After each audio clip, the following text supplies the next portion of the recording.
मुक्ता का 3 तल्ले का मकान, नीचे बैठक तो छत पर रसोई। अरे मुक्ता, गर्मा गर्म रोटी तो ला, बहुत स्वाद बनी है सब्जी। लाई माँ, बस 2 मिनट। मुक्ता की दौड़ जो सुबह शुरू होती तो रात में जाकर रुकती। ऊपर नीचे करते करते पूरा शरीर थक जाता, लेकिन माँ, मैं आपके पैर में तेल लगा कर ही सोऊंगी, नहीं तो मुझे नींद नहीं आएगी।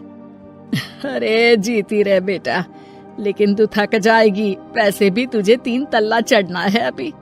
कैसी बात कर रही है माँ जी, मैं तो आज बहुत देर तक सोई थी, तो नींद कहाँ आएगी। सास को कब नींद लग जाती पता ही नहीं चलता। अगले रोज, अरे मुक्ता, जरा सामने ठेले वाले से आलू तो ले आ, 5 किलो पापड़ बना देती हूँ। होली आ रही है, मेहमान आएंगे तो क्या कहेंगे कि इन लोगों के घर तो कुछ बना ही नहीं। माँ, मैंने सब बना लिया है, आप चिंता मत करिए। होली वाले दिन दही बड़ा और पकौड़ों का इंतजाम भी कर लिया है मैंने। सास को लगता है जैसे उसे न जाने कितनी गुणी और अच्छी बहू मिल गई। एक दिन मुक्ता की बुआ सास उन लोगों के घर आती है। अरे भाभी, आपने तो हीरा बहू पाई है, बिल्कुल हर एक काम को ऐसे कर रही है जैसे कि रोबोट। एक हमारी है, 2 रोटी खिला दे तो गनीमत समझो। अरे हम तो बेटे को देख के सोच रहे थे कि कलवासा है, पता नहीं कौन शादी करेगा, लेकिन देखो जय दूध से फपकती बहू आई है। हाँ भाभी, आप तो लक्की हो, लक्की। तभी वहाँ मुक्ता आ जाती है। क्या बुआ, काहे की लकी, देखो ना कैसा शरीर फूला जा रहा है, अब तक तो एक बच्चा भी हो जाना चाहिए था। अरे हो जाएगा बहू, क्यों चिंता कर रही है, कर्म कितने अच्छे हैं तेरे, तुझे तो जुड़वा बच्चे होंगे, एक बिटिया और एक बिटवा। होता भी ऐसा ही है, मुक्ता को 2 बच्चे एक साथ होते हैं।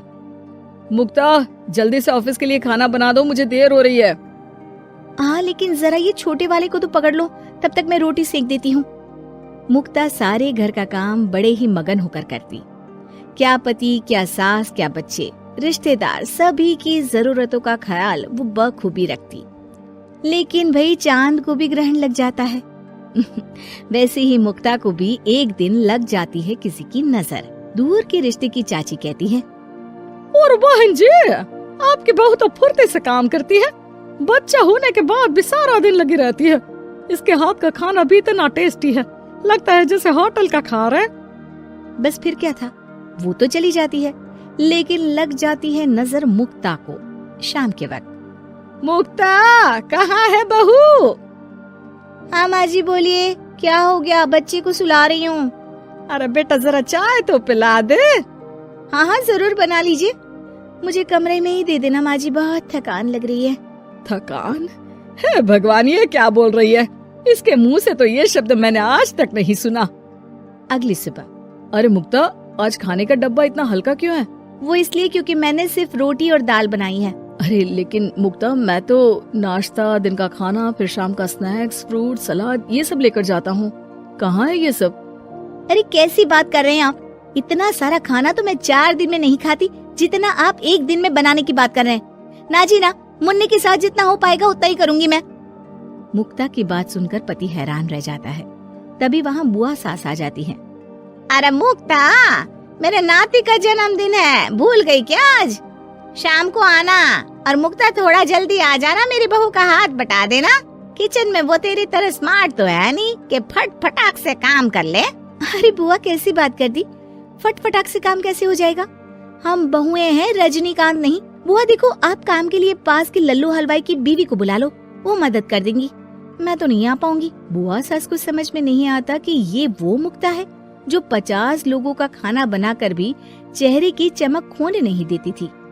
वही मुक्ता भी अपने कमरे में जाकर बिस्तर पर बैठ जाती है कि सास की आवाज आती है। मुक्ता, क्या हो गया बेटा, आज दोपहर के खाने की तैयारी नहीं करनी क्या? अरे माँ जी, अब नहीं होता मुझसे 3 तल्ले में ऊपर नीचे करना, आप लोग रसोई को ऊपर ही ले आओ। अरे पैरों में इतना दर्द होता है कि बता नहीं सकती। अरे लेकिन तू तो बोलती थी कि इससे तू फिट रहती है। अरे काहे के फिट माँ जी, हालत खराब हो रखी है।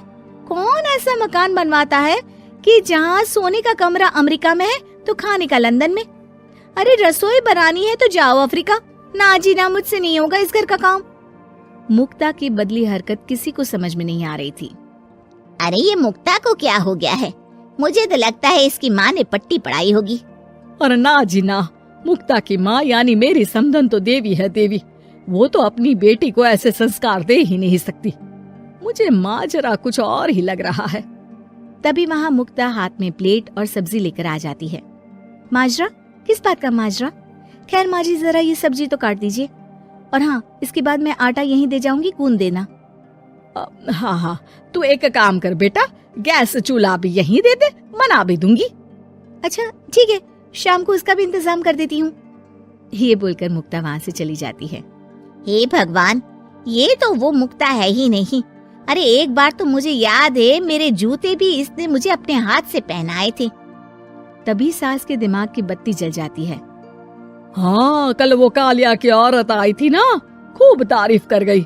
उसके बाद से ही मुक्ता ऐसी हो गई है। फिर तो पक्का मान लो कि तुम्हारी बहू को नजर लगी है। एक काम करो, ये लो राई का दाना, दूर से बहू के ऊपर राम का नाम लेकर फेंक कर आ जाओ। जो नजर लगी होगी यूं भाग जाएगी। फिर क्या, होता भी ऐसा ही है। सास जैसे ही बहू पर राई फेंक कर वापस आती है, थोड़ी ही देर में मुक्ता भी आ जाती है।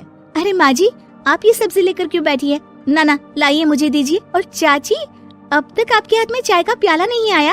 रुकिए, मैं अभी लेकर आई। मुक्ता के जाने के बाद सास चैन की सांस लेती है।